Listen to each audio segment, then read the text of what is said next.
प्रजाजनों ने राम का पीछा तमसा तट तक क्यों किया। एक रामायण कथा। जब राम ने देखा कि प्रजाजन रथ के पीछे दौड़ती ही आ रही है, तो उन्होंने रथ को रुकवाया और उन्हें संबोधित करते हुए बोले, प्रिय अयोध्यावासियों, ज्ञात है कि आप लोगों का मेरे प्रति अटूट और निश्चल प्रेम है और इसलिए आप लोग मुझे बार बार अयोध्या लौट चलने का आग्रह कर रहे हैं।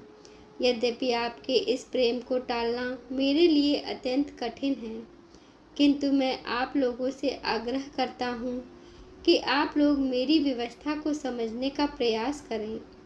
क्या आप लोग चाहेंगे कि मैं पिता की आज्ञा भंग करके पाप का भागी बनूं? मैं जानता हूँ कि आप लोग मुझसे वास्तविक स्नेह करते हैं और ऐसा कदापि नहीं चाहेंगे।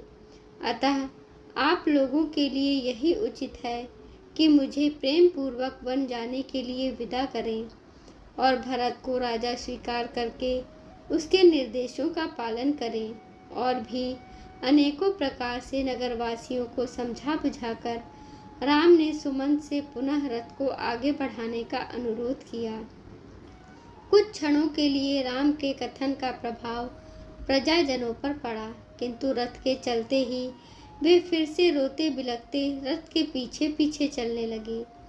वे राम लक्ष्मण के प्रेम की डोर में इतना अधिक बंधे थे कि चाह कर भी राम के द्वारा दिए गए उपदेशों और निर्देशों को क्रियान्वित नहीं कर पा रहे थे और विवश होकर बरबस रथ के पीछे चले जा रहे थे। उनकी बुद्धि उन्हें रोक रही थी, किंतु हृदय उन्हें रथ के साथ घसीटे लिए जा रहा था। उनकी भावनाओं के आगे उनका विवेक कुछ भी काम नहीं कर पा रहा था। अपनी बातों का उन पर कुछ भी प्रभाव न पड़ते देखकर राम ने सुमंत से रथ को और तेज चलाने की आज्ञा दी और रथ की गति तेज हो गई, किंतु प्रजाजनों की भीड़ फिर भी रथ के पीछे दौड़ती ही जा रही थी। तमसा नदी के तट पर पहुँचते पहुँचते रथ के अश्व भी क्लांत हो चुके थे तथा उन्हें विश्राम की आवश्यकता थी। मंत्री सुमंत ने रथ वहीं रोक दिया। राम, सीता और लक्ष्मण तीनों रथ से उतर गए। वे तमसा के तट पर खड़े होकर उसकी लहरों का आनंद लेने लगे। इतने में ही रोते बिलखते वे सहस्त्रों अयोध्यावासी भी वहां आ पहुँचे, जो रथ की गति के साथ न चल पाने के कारण पीछे रह गए थे। उन्होंने चारों ओर से राम, लक्ष्मण और सीता को घेर लिया और अनेकों प्रकार के भावुकतापूर्ण तर्क देकर उनसे वापस अयोध्या चलने का अनुरोध करने लगे। रामचंद्र ने उन्हें अनेकों प्रकार से धैर्य बंधाया। उनके कुछ शांत होने पर रामचंद्र ने प्रजाजनों से प्रेम पूर्वक आग्रह किया कि वे वापस लौट जाएं। राम तथा प्रजाजनों के मध्य संवाद आबाद गति से चलता रहा और रात्रि हो गई। भूख, प्यास तथा लंबी यात्रा की थकान से आक्रांत अयोध्यावासी वहीं वन के वृक्षों के कंदमूल फल खाकर भूमि पर सो गए।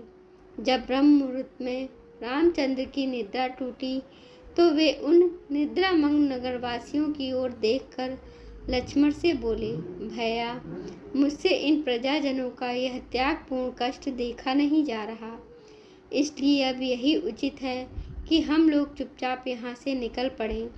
अतः हे लक्ष्मण, तुम शीघ्र जाकर तत्काल रथ तैयार करवा लो, किंतु ध्यान रखना कि किसी प्रकार की आहट ना हो, वरना ये जागकर फिर हमारे पीछे पीछे आने लगेंगे। राम के आदेशानुसार लक्ष्मण ने सुमंत से आग्रह करके रथ को थोड़ी दूर पर एक निर्जन स्थान में खड़ा करवा दिया। प्रजाजनों को आभास तक न मिला कि कब वे रथ में सवार होकर तपोवन की ओर निकल गए। प्रजाजनों की निद्रा भंग होने पर वे सब उन्हें ढूंढने लगे और रथ की लीक के पीछे पीछे बहुत दूर तक गए। आगे जाकर मार्ग ककरीला पथरीला हो गया, इसलिए रथ के लीक के चिन्ह दिखाई देना बंद हो गए। अनेकों प्रयत्न करने पर भी जब वे रथ के मार्ग का अनुसरण न कर सके, तो निराश होकर वे विलाप करते हुए लौट पड़े। कहानी कैसी लगी अपना उत्तर कमेंट बॉक्स में अवश्य दीजिए और जय श्री राम लिखना ना भूलें। धन्यवाद। ऐसी ही पौराणिक कथाएं, धार्मिक कथाएं और भक्ति कथाएं सुनने के लिए कृपया हमारे चैनल को लाइक करें, शेयर करें, सब्सक्राइब करें। धन्यवाद।